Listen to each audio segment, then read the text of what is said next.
¿Fue Robert Oppenheimer uno de los personajes más nefastos en la historia de la humanidad o en realidad solo era un pacifista? ¿Es cierto que no usaron CGI en la película? ¿Ha perdido Robert Downey Jr. sus habilidades actorales? Todo esto y más en el video de hoy.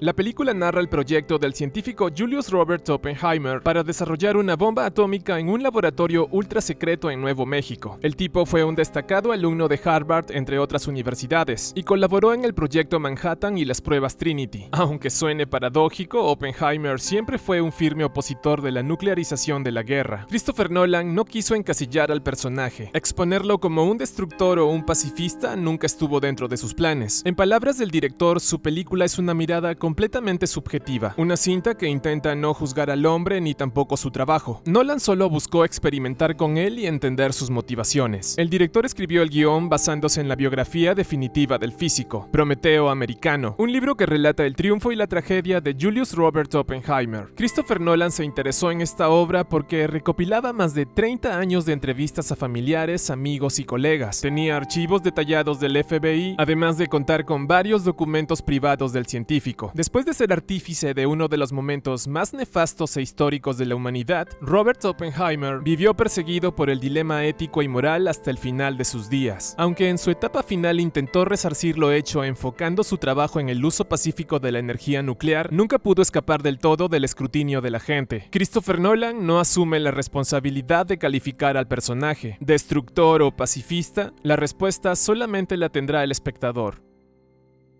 El director británico es conocido por su preferencia por los efectos prácticos en lugar de las imágenes generadas por computadora en sus películas. En esta nueva cinta, Nolan ha llevado esta filosofía al extremo y ha recreado una explosión nuclear sin usar CGI. Según ha revelado el propio Nolan en varias entrevistas, era indispensable conseguir esa secuencia sin CGI para establecer una conexión entre el proceso interior de Oppenheimer y su visualización de las interacciones atómicas y las olas de energía. Para lograrlo, contó con la ayuda de su equipo de efectos especiales, quienes se encargaron de investigar cómo podían hacer muchos de los elementos visuales de forma práctica, desde representar dinámicas cuánticas y físicas hasta el propio test Trinity, la primera detonación nuclear de la historia. Para recrear el escenario, Nolan y su equipo construyeron una réplica de Los Álamos, el laboratorio secreto donde trabajaron Oppenheimer y otros científicos, en una meseta de Nuevo México con un clima extraordinario que necesitaban para la película. Además, se utilizó una cámara IMAX especial para capturar la explosión nuclear con la mayor calidad posible. Al parecer se trata de una cámara única en el mundo, que puede grabar a 65 milímetros y a 120 fotogramas por segundo, tecnología tan poderosa y delicada que se tuvo que crear un sistema especial para protegerla del calor y la radiación.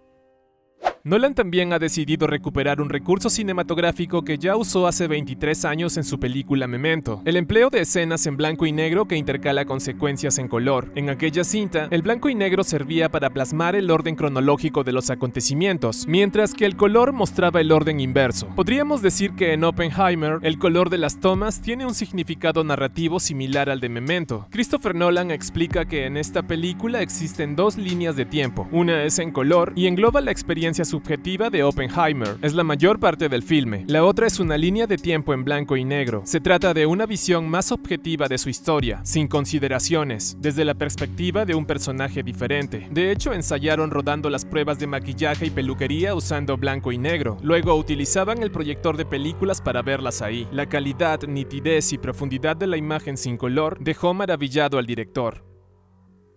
En algunas entrevistas, Cillian Murphy reveló que el papel se sintió inmenso y aterrador cuando se lo presentaron por primera vez. Se puso bastante nervioso, inseguro y ansioso, pero al darse cuenta que era el papel más importante en sus 25 años de carrera, decidió seguir adelante. Para interpretar a Oppenheimer de manera convincente, el actor irlandés tuvo que hacer sacrificios personales, como por ejemplo fumar cigarrillos y pipas falsos. El actor afirmó que incluso los cigarrillos falsos pueden contener sustancias nocivas y que no se sentía bien después después de fumarlos. Recordemos que Cillian Murphy ya ha tenido experiencia con cigarrillos falsos, puesto que había fumado cientos de ellos mientras interpretaba a Thomas Shelby en Peaky Blinders. Además, mientras se filmaba Oppenheimer, el actor decidió no participar de las actividades grupales. Optó por no tener ningún tipo de contacto con los miembros del elenco, salvo en las escenas requeridas. Murphy comentó que hizo esto porque necesitaba estar concentrado al máximo en su personaje. No cenaba con el grupo, no charlaba. Después de un día de rodaje, se encerraba en su habitación y se quedaba repasando el guión una y otra vez hasta altas horas de la noche.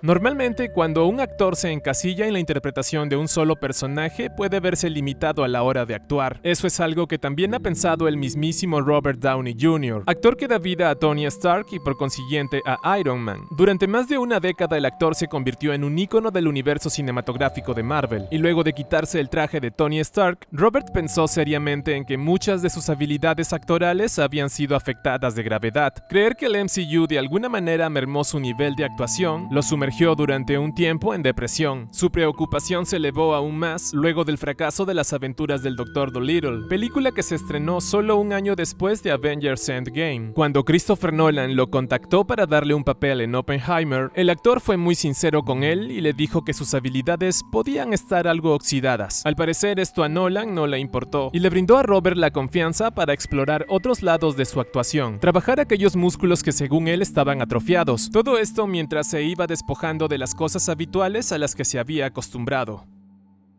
En general, los guiones de cine son redactados en tercera persona y en tiempo presente. Un narrador omnisciente nos cuenta una historia desde el papel. Un narrador que conoce todas las acciones pasadas, presentes y futuras de todos los personajes, así como sus pensamientos y sus deseos más íntimos. En Oppenheimer, Christopher Nolan decidió jugar con la narrativa de su película y escribió el guión en primera persona. Su principal motivación fue que necesitaba adentrarse en lo más profundo de la mente del físico. Tenía que contar la historia desde la perspectiva de Oppenheimer, literalmente mirar a través de sus ojos. Y esto no podía limitarse solo al diálogo, sino también a las descripciones, las direcciones, absolutamente todo. Para el director, escribir el guión en primera persona fue el pilar fundamental para lograr que la audiencia se acerque al protagonista.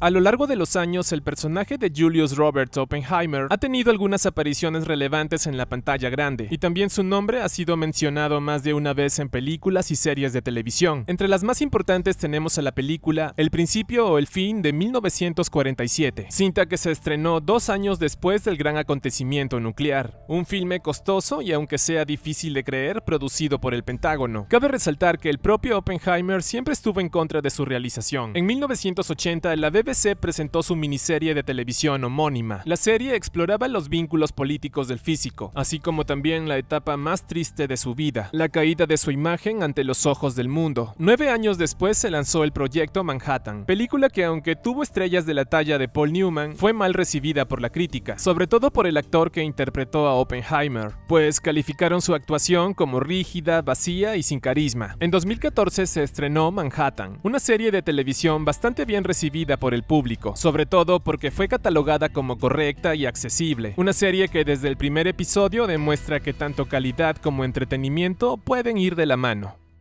Mientras Oppenheimer observaba con atención, sorpresa y miedo la primera detonación de un arma nuclear, el 16 de julio de 1945, a su mente acudió una frase: "Ahora me he convertido en la muerte, la destructora de mundos". Esta frase es una de las más conocidas del Bhagavad Gita, texto sagrado hindú, y que ha llegado a definir el papel del físico como creador de la bomba atómica. El Bhagavad Gita es un texto hindú de 700 versos, escrito en sánscrito, la lengua clásica de la India, y que se centra en el diálogo entre un gran príncipe guerrero llamado Arjuna y el señor Krishna, una encarnación de Vishnu, el ser supremo de la mitología hindú. Oppenheimer se veía a sí mismo como Arjuna, el príncipe y guerrero destinado a cumplir un deber inevitable, una prueba terrible para un hombre que siempre tuvo pensamientos pacifistas.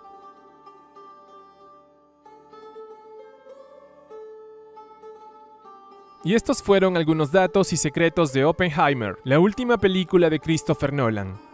Espero hayas disfrutado el video. Conmigo será hasta el próximo contacto.